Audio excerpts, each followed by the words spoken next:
गुरुर्ब्रह्मा गुरुर्विष्णुः गुरुर्देवो महेश्वरः गुरुर्साक्षात् परब्रह्म तस्मै श्री गुरुवे नमः। जय जय श्री राधे। मेरे प्रिय दर्शकों, मैं दैवज्ञ दिनेश नारायण मिश्र उपस्थित हूँ अपने YouTube चैनल ज्योतिषागर पर आप लोगों के सम्मुख। आप सभी जानते हैं कि अभी एकादशी तिथि बीती है।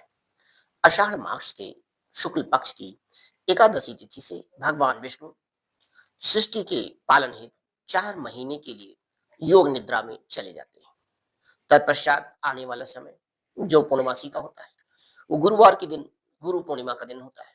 इसलिए हम सभी श्रेष्ठ जन, श्रेष्ठ गुरु, सभी हमारे ऋषि, सभी गोत्रों के, उन सबको कोटि कोटि पुनः मैं प्रणाम कर रहा हूँ और उन सभी से अपने दर्शकों के लिए बहुत सारी शुभ मंगल आशीष की कामना भी करता हूँ। जब भगवान विष्णु योग निद्रा में होते हैं तो उसी दिन से आने वाले 4 महीने तक प्रत्येक महीना अलग अलग पक्ष, अलग अलग हिंदू संस्कृति के अनुसार देवी देवताओं को उनसे संचालित होने के लिए उनसे निहित कर दिया जाता है, जिसमें सबसे पहले हमारे महाकाल जो आदि हैं, अनंत हैं, अगोचर हैं, जो काल से परे हैं, अर्थात देवाधिदेव भगवान शिव है।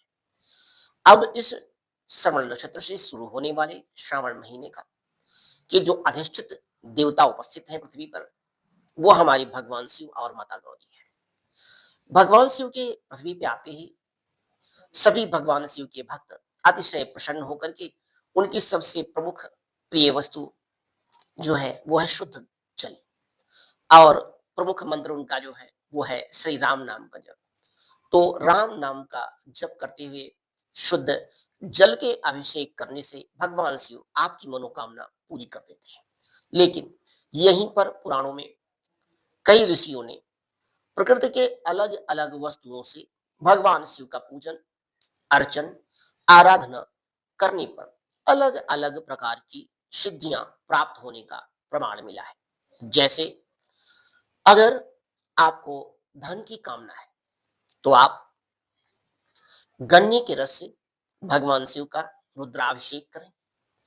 अगर गन्ने का रस उपस्थित नहीं है तो आप गुड़ घोल करके भी अभिषेक कर सकते हैं। अगर गुड़ भी उपस्थित नहीं है तो आप मिश्री का उपयोग करें। अगर वो भी नहीं है तो आप फलों के रस से अभिषेक करके लक्ष्मी की प्राप्ति की कामना कर सकते हैं। अगर आपके जीवन में किसी भी प्रकार की कोई असाध्य रोग की स्थिति आ गई है, जिससे जीवन संकट है, तो आपको कुछ मिले हुए जल से भगवान शिव का अभिषेक करने से रोग की मुक्ति होती है। पीली सरसों मिले हुए जल या पीली सरसों से अभिषेक करने पर तो भी रोग से आपको मुक्ति मिलती है।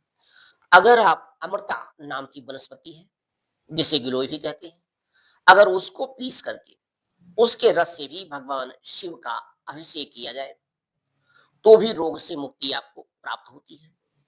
अगर आपके शरीर में बल की कमी हो गई है और लगता है कि आपको अधिक बल की जरूरत है, तो आप मिष्ठान से अर्थात शहद या देसी घी या देसी घी से बने हुए खीर और दूध से बने हुए खीर आदि वस्तुओं को भगवान शिव को अर्पित करके आप बल की प्राप्ति कर सकते हैं।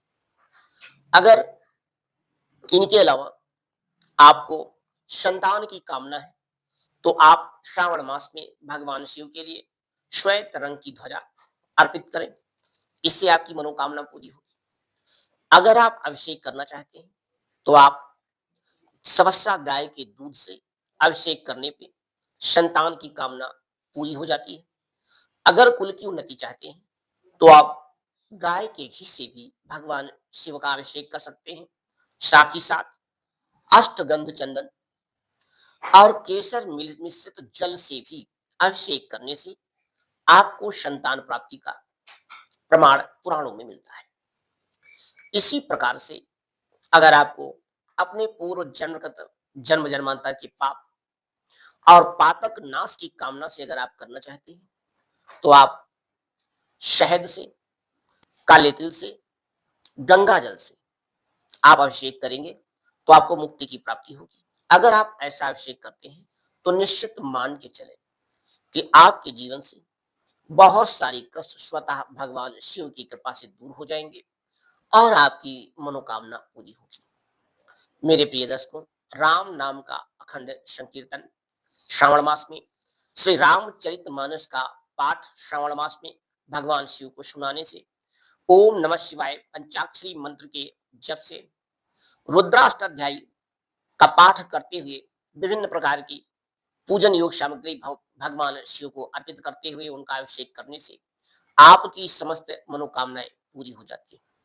अगर आपका बालक या बालिका उसका पढ़ने में मन नहीं लग रहा है तो आप शहद, भांग, दूध और गंगा जल आपस में मिला लें, थोड़ा सा केसर, और इस मिश्रित औषधीय वस्तु से भगवान शिव का अभिषेक करने से बालक का पढ़ने में मन लगने लगता है। तो ऐसे ही प्रकृति में भांग, धतूर, मदार, साथ ही साथ संतान की कामना है, कुल की उन्नति चाहते हैं तो आप दूर्वा दल भी भगवान शिव को अर्पित कर सकते हैं। अब हम ये जानते हैं कि भगवान शिव अनंत हैं और उनके पूजन का विधान भी अनंत है। भस्म से लेकर के बहुत सारी वस्तुएं अर्पित की जा रही, तो बहुत अधिक वर्णन न करके जरूरत के अनुसार छोटे से उपाय आप लोगों को बताते हुए मैं दैवज्ञ दिनेश नारायण मिश्र अपनी वाणी को दे रहा हूं आज की वीडियो में विराम।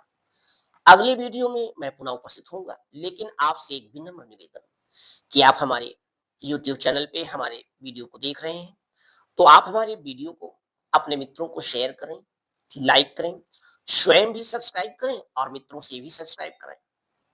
और हमारे वीडियो में सुधार के लिए या किसी विशेष ज्ञान के लिए आप हमसे फोन करके सहयोग दे सकते हैं, सुझाव दे सकते हैं। आपकी अपनी कोई जरूरी विशेष समस्या है, चाहे वो आध्यात्मिक हो या राजनीतिक हो या कोई अन्य समस्या है, अगर आप हमसे जोशी सलाह लेना चाहते हैं तो आप हमारे स्क्रीन पे दिखाई देने वाले नंबरों से हमसे बात करके अपनी समस्या का समाधान प्राप्त कर सकते हैं। पुनः मैं अपने सभी दर्शकों को गुरु पूर्णिमा की बहुत सारी शुभ मंगल आशीष के साथ अपनी वाणी को दे रहा हूं। आज के लिए विराम, अगले दिन पुनः उपस्थित होऊंगा। तब तक के लिए जय जय श्री राम।